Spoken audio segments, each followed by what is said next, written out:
a total eclipse of the sun. The total eclipse of Steve Bannon, but I think he's going to be brighter than ever when he comes back. Horrific Islamic terrorism in Spain and racism again rearing its ugly head. We've got a lot to talk about. I'm Randall Terry. This is Voice of Resistance.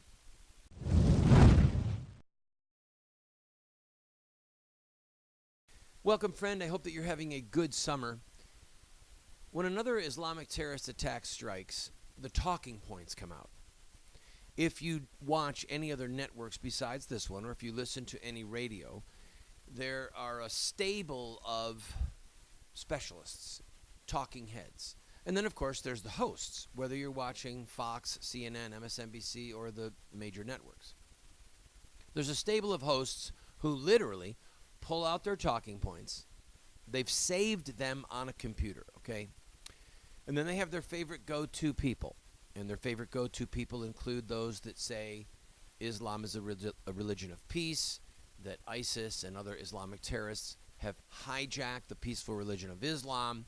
They will perhaps bring on a specialist who discusses terrorism, its impact, its fallout, why this happens, are there economic issues, etc., etc. But what we are failing to see is somebody who simply, at least on the major networks, is somebody who simply allows Islam to speak for itself. Now, I'm going to make an illustration, and I want no one to be offended, but I want you to think it through with me, to follow it through. There was a man named Jim Jones quite a few years ago. Remember him? He had the Jonestown Massacre. And I don't know if you realize this, but he was an Assembly of God minister. He was an ordained Assembly of God minister. Ultimately, he was defrocked. Now, I've spent a lot of time in Assembly of God churches. I have dear friends that are Assembly of God. I've preached in Assembly of God churches, and I have a pretty good idea of what Assembly of God theology is all about.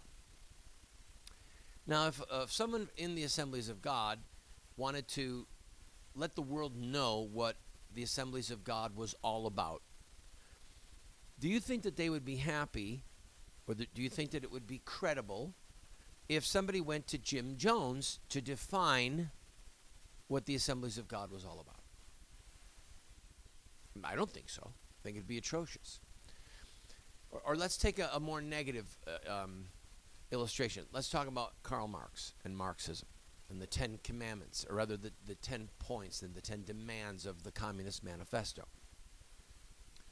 If somebody said Karl Marx stood for free markets, Karl Marx believed in monogamy, one man, one woman for life. Karl Marx believed that money was a precious commodity, but that there would be some people rich and there would be some people poor, and it had to do with people's abilities, and it had to do with a natural aristocracy. And Karl Marx believed in representative government. Do you think that a Marxist would be happy with that definition? Of course not. A Marxist would say, that's not true. You have to go to Karl Marx. Likewise, an Assembly of God person would say, no, you have to go to the founding fathers of the Assembly of God movement, the Latter Rain, the Azusa Street revivals, and you have to look at the Holy Scriptures, because they believe the Old and New Testaments. I could go down the list. If you said to a person, talk to me about Catholicism, and they were a Catholic or a non-Catholic, and they said, well, the Catholic Church believes that abortion is okay, and that birth control is okay, and that women should be priests, you would say, wait a minute, stop. I've read enough about Catholic theology to know that that's not true. You might wish that that's what the Catholic Church did. You might wish that Karl Marx believed in freedom, but that's not what they believed. And it is not what Marxism teaches, and it's not what Catholicism teaches, etc.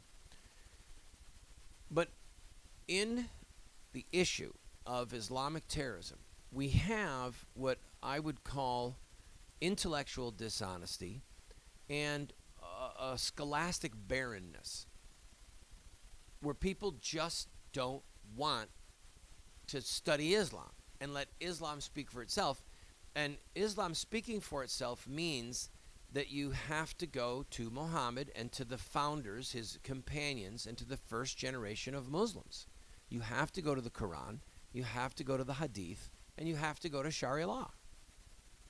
And so when somebody says what ISIS is doing doesn't represent Islam, I've yet to hear someone say, because here's what Islam is according to Islam. I'll be right back. Don't go away.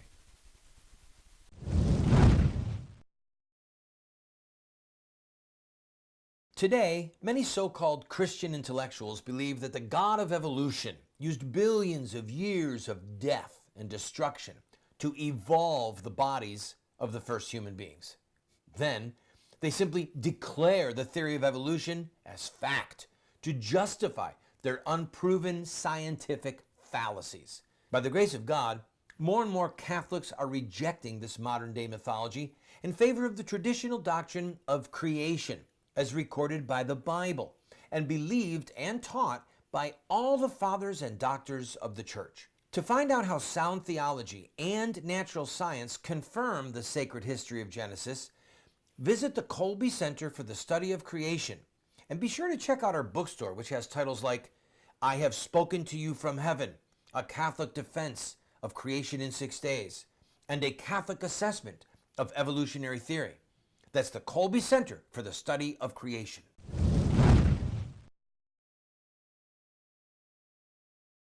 Welcome back to the program, friend. If you just joined me, I am Randall Terry, your host. So when we discuss what happened in Spain, obviously the news does and should cover how many people lost their lives, how many are injured, how many are just holding on, have they caught the perpetrators, what connection do they have to Islamic militants inside of Spain and outside of Spain. All of that is critical. But when we consider what President Trump has proposed regarding a temporary ban on people from certain countries, or at least far greater vetting, we have people of a political persuasion who, generally speaking, are very hostile to Christianity, who want to say that this amounts to Islamic bigotry or Islamophobia, etc. But what is absent in those discussions is an analysis of Islam on Islam's terms. So I again go to my illustration regarding Karl Marx or Catholicism or the Assemblies of God. We have an intellectual duty, a scholastic obligation, right, to allow a philosophy or a religion to speak for itself on its own terms, with its own vocabulary, with its own definitions, asking the questions of what are its goals, how does it obtain those goals, right? I mean, if you study Marxism, there are goals. There are ways that they obtain those goals. I don't want to belabor the point. And so what I have yet to hear, and I hope to hear, and I ask you for your prayers, what I've yet to hear in the major networks is that these Muslims believe two things about these attacks. All right? One, that they are evangelistic in nature, and two, that they put pressure on people to submit to Sharia law. Now you might say, Randall, how do you know this? Or Randall, that's crazy. The reason is because Muhammad, the founder of Islam, when he would dispatch his generals to try and take a city, he would say to them, when you approach a city, before you make war on it, call them to Islam. And if they will embrace Islam, if they will say the Shahada, that there is no God but Allah and that Muhammad is his messenger, if they will say that, don't fight them. He said, number two, if they will submit to you by paying the jizya, the tax, the poll tax, and that was predominantly for Jews and Christians. If they will submit to you and they will adopt Islamic Sharia law in their country, they can privately practice their Christianity, but they cannot publicly practice it. You have to take down church bells and take down crucifixes, and you have to not publicly celebrate feast days, and you can't read the Gospels and the Old Testament publicly. But if they'll submit to those rules and pay the tax, agree to become second-class citizens that submit to the dictates of Sharia law, don't fight them. If they refuse to accept Islam and they refuse to pay the tax and to submit to the rules of Islam, then fight them, young and old. Kill their men, make captives of their women. This is what he said. He said, you fight for Allah. So when Muslims launch these attacks, they're reading these texts. They're reading quotes like the one I just gave to you.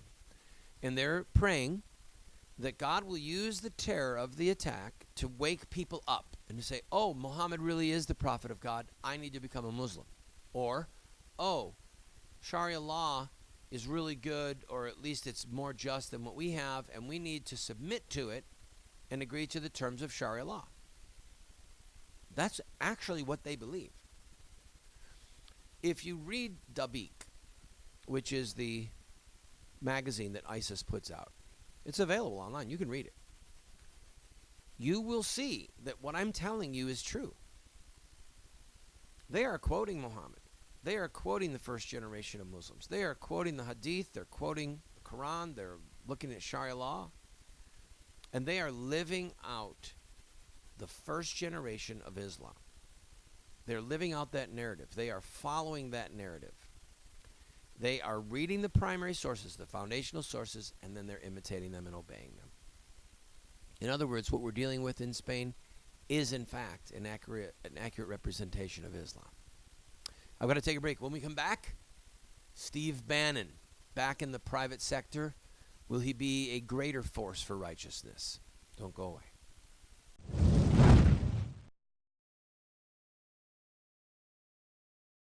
Have Muslim terrorists hijacked the peaceful religion of Islam? Or is there more to the story? The answer lies in the life of one man, Muhammad, the founder of Islam. Muslim terrorists see themselves inside a 1,400-year-old story, a narrative that focuses on specific events in the life of Muhammad. We are going to look at Muhammad's life using their most sacred literature. We will look at Muhammad at the Battle of Badr. We'll see him deal with those who mock him. We'll see the times when he used deception. We'll witness Muhammad's anti-Semitism. And yes, we will discuss Muhammad and his teachings concerning sex, slavery, and jihad. Friend, if you want to understand Islamic terrorism, get this series today.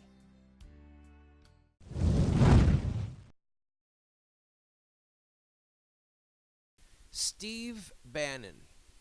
He left Breitbart. He's back at Breitbart. He became the architect of the president's victory, chief architect in many people's minds, after the president had in fact defeated, I should say, every one of his competitors and had won the Republican nomination. Now that's critical to state because the president states it. President Trump wants everyone to know that Steve Bannon was a latecomer. What Bannon helped the president to do was to focus his message so that the Republican base, the far right of the Republican base, and a lot of the moderate right of the Republican base would show up. And President Trump got elected promising tax reform, promising the repeal of Obamacare, promising judges that would overturn Roe versus Wade and that were constitutionalists and not activists. He got elected telling people he would bring jobs back to America and it would get out of bad trade deals, that he would get out of some of this global warming deals, that he would deal with China, that he would deal with Iran, that he would deal with North Korea. So the president, after Steve Bannon came to the table, in my opinion, as a candidate, was clearer and more focused in his message, and it helped him get elected. It just did. And the people who voted for him want those things. They didn't vote for him because he was the kind of guy that you would like to work for or that you would like your sister to marry. He wasn't elected because he would make a great pastor and look at what a holy, godly man he is. He was elected because of his policies. And for some people, it was because of his brazenness. In other words, he was an agent of disruption to the status quo in D.C., both Democrat and Republican. He said, I'm going to build a wall. I'm going to build a wall on the southern border. We're going to keep out illegal immigrants. Now, the president's agenda has been fought tooth and nail, mostly in the judiciary and also in the legislative branches, or branch of the House and the Senate. And the failure, of course, a lot of it belongs to Mitch McConnell, the leader of the Senate, and to Paul Ryan, the Speaker of the House of Representatives. So the president has not been able to accomplish a lot of what got him elected, is the promises of what he got elected, but not because of his lack of trying, but because of him being thwarted every turn. And we're going to talk about that more in the fourth segment, so stay with me. Steve Bannon, as his chief strategist, I believe helped keep him on point. All right? Don't kowtow to the left wing. Steve Bannon, my understanding of him is he's a very devout Catholic, which means that he believes in pro-life. It means he believes that marriage is between a man and a woman, okay? It means he is not a globalist. He believes in nations having autonomy and not being subservient to some international Marxist agenda. That's what it means, in part, politically, to be Catholic, because Catholic theology embraces the political realm and has a specific agenda in the political realm. Bannon reflected that in his advice. Kelly Conway, the woman, she's also a devout Catholic. She's one of the last people standing in his original inner circle, as you know, last woman standing. So Bannon leaving was a great disappointment for me. Now, hopefully it was for you as well, but I want to give what may be a shred of hope. Bannon is now free to say whatever he wants. And he's free to go after McConnell. And he's free to go after Paul Ryan. And he's free to go after the Democrats and to show their hypocrisy, to show the treachery of the Republicans. He's free to go after China. He's free to speak to the president. And you better believe the president listens to Steve Bannon. He still does. You better believe that. He's free to speak to the president publicly. And when someone speaks to power publicly, what they do is they allow other people in the public square, the rabble, if you will, the unwashed masses and the unwashed Philistines. When he speaks to power publicly, it enables him to have the people, the Amen choir, say, Amen, President Trump, do you hear that? This is, in fact, what we want. So it may be that his presence back at Breitbart will be a benefit at some level. Obviously, he doesn't have the private ear of the president, but you better believe he's got the ear of the president. And now maybe he can go after some of the president's inner circle who are, in fact, thwarting the agenda on which Donald Trump was elected. I'll be right back. Don't go away.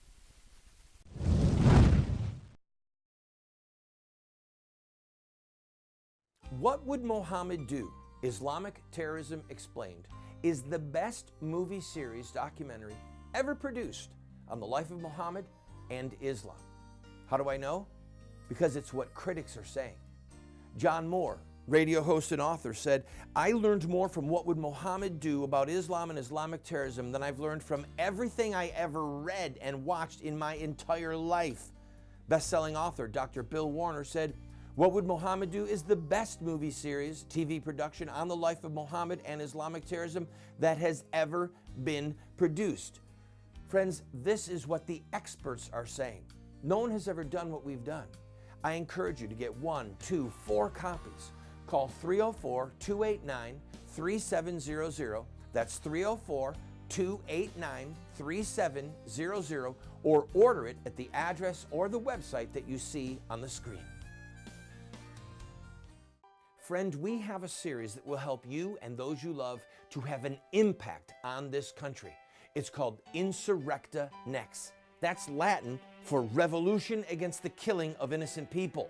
This is the history, the philosophy, and the theology of social revolution in America. We look at the Stamp Act, the Boston Tea Party, the abolition of slavery, the abolition of child labor, women's voting rights, the civil rights movement. All of them have this in common: courage, sacrifice, dedication, and in-your-face tactics and rhetoric.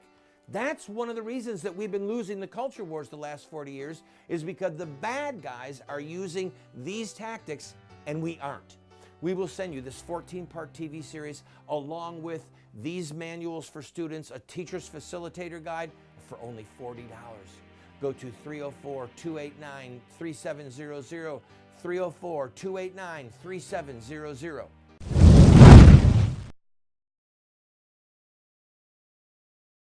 Welcome back, friend. When we were off the air, one of the staff was mentioning how that Bernie Sanders supports a lot of the things that are in the 10 demands of the Communist Manifesto. And I said, well, Bernie Sanders is a Marxist. I mean, Marxist light. He doesn't want a dictatorship. He wants democratic socialism. He wants to be elected. But if 51% of the people, a democracy, if 51% of the people vote to make you a slave, you're still a slave. Whether it's a dictator who made you a slave or a majority vote, you're a slave. So anyway, I want to close with a twofold thought. One is as we've watched the horror that happened in Charlottesville and the loss of life and the violence, I still have not gotten, in my reading of the press, and I've read a lot about that, I still have not gotten a clear image of what happened. And I listened to the president. I listened to what he said. And I wish that he had condemned neo-Nazis and white supremacists more clearly and earlier on. He might have saved himself some trouble. But from what I've read, I don't think that it was the neo-Nazis who got a permit. Now, the reason I bring that up, it's just a caveat, is that I've led a lot of protests over the years. I've had thousands of people in the street, literally with me as I've called them to action. And there are times when people come to these events saying that they're on my side or on our side, and then they do or say something that we did not agree to, we don't agree with, we didn't sanction, but they're doing it. So it ends up giving us a black eye. And it's possible that that happened. But the simple matter is that many of the Black Lives Matter activists are racist. They're just reverse racist. They hate white people and they blame white people, all white people, for all the difficulties of people of color. And that's just a form of racism. There is only one race. It is the human race. We are all the descendants of Adam and Eve. We all have two parents. That's it. So I think the hubbub that we're seeing about the violence at this rally and the attack on President Trump, it's almost a clinical obsession with seeing President Trump taken out of office. When you listen to the ongoing hostility of the left-wing press, the main fake news, as we call them, when you listen to the talking heads, this is a blind rage. This is an obsession to bring this president down. And you need to understand what's going on with Mueller and this, special counsel. This is not about Russia. This is about destroying Donald Trump. This is about getting him out of the White House. That's all this is about. And that is because Donald Trump refuses to kowtow to the left. He fights them. He's belligerent.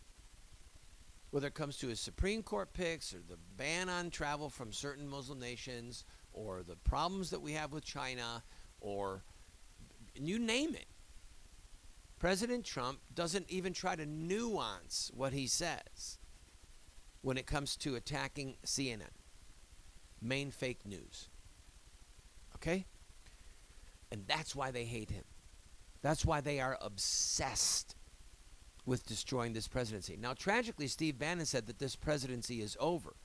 Now, what he meant was that he's the president without him and others like him is going to drift to the left because of his advisors. And that's what the left wants, but I don't think that the left is going to be satisfied by Steve Bannon's head on a platter. I think the left will not be satisfied until Trump is destroyed. And friends, listen, the election of President Trump was a reprieve for this country. You've got to understand that. And now the question is, will we fight? Because President Trump can't do it all. A lot of it rests upon us. I'll see you soon.